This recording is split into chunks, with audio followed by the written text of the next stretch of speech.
Hey, what is going on guys? Zebrix here, and today I wanted to go over the recently revealed LEGO Minifigures Series 24. These will be releasing on January 1st, 2023, and will be $4.99 each, and there are 12 in total. So first up here we have the big group shot of all 12 figures included in this series, and I think that they're very diverse. There's none here that I think really play well together, and that can be considered either a good thing or a bad thing, depending on how you like to use and collect your minifigures. Minifigure Series 23 had a lot of holiday figures that worked really well together, but this series here is just a big random grab of all sorts of very detailed figures, so let's just get right into it. So the packaging design for this series is a nice magenta color, and I'm really happy with how this turned out. I really think that the figures pop off the background very well. And I'm just a big fan of the characters that they chose for the front artwork here.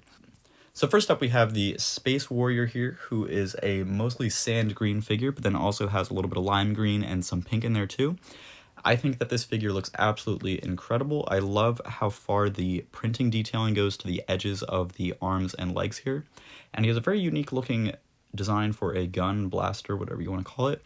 And his helmet is a piece I'm not familiar with. It could potentially be a new piece. I'm just going to go ahead and assume that it is, but if not, someone please correct me in the comments below. Moving on, we have the T-Rex costume guy, and this isn't even the first time that LEGO has done a T-Rex costume in the LEGO minifigure series. I believe that there was one in Series 4, if I remember correctly. I will try to put it up on the screen here now, but this one is a much more realistic looking dinosaur, and almost looks like it could fit right into a Jurassic Park display, as like someone walking around the park. So next up here we have the Black Falcon Archer, and she comes with a really nice black falcon. Well, I guess it's dark gray. Besides that, she also has some red hair and a dark tan bow, and dual molded legs there to show off the boots, and a nice little dark blue cape to go with it.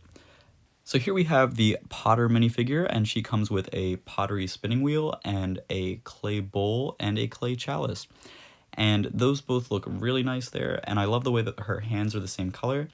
And she also has a really nice head wrap there with some leaf detailing on it. I'm really happy with that.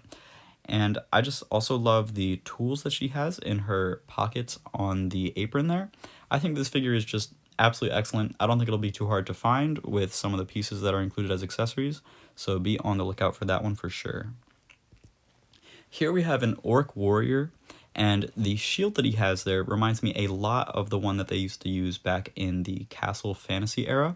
So I think that that is a more updated version of that, and this figure in general could be seen as a updated version of some of the figures from that line, as he has very similar teeth to the orcs or trolls from that series.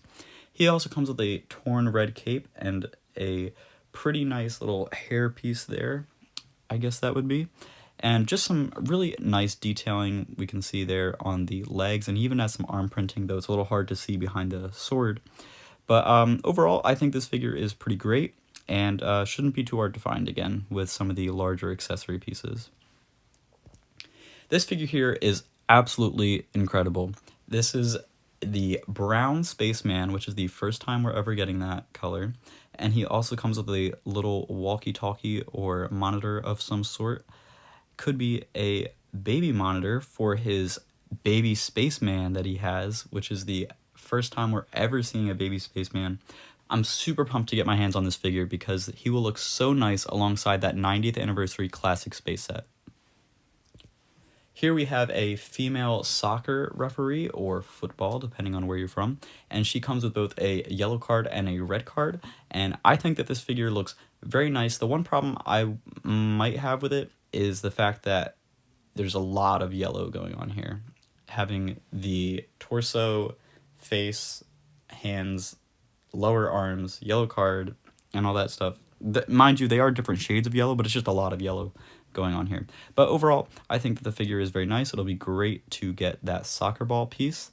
And those pants that she has, I think that they could be useful on lots of custom minifigures, so definitely keep your eye out for this figure. So this here is a Zookeeper minifigure, and he comes with a little koala for the first time in LEGO, which I think is super exciting. I love the hair hat combo here that they used for him, and the dual molded legs and arms, very, very nice. I love when they do that. This figure just is absolutely flawless. There's nothing that I would be able to change about it. I'm very happy with it, and I can't wait to get my hands on it. Here is probably my least favorite minifigure from the entire series. This is a little girl minifigure, and she comes with a rocking horse. I think that this figure could fit into really almost any LEGO City set, and doesn't stand out to me in any significant way.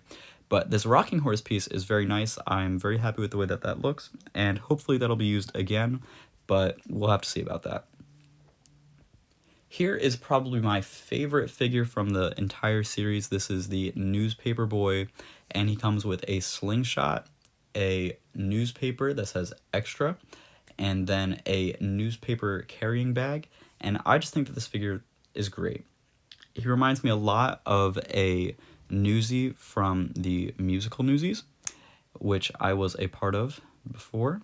So this figure kind of has that personal connection for me there. I just think that this figure looks great, and it'll probably be the first one I go after when I'm trying to pick up the entire series.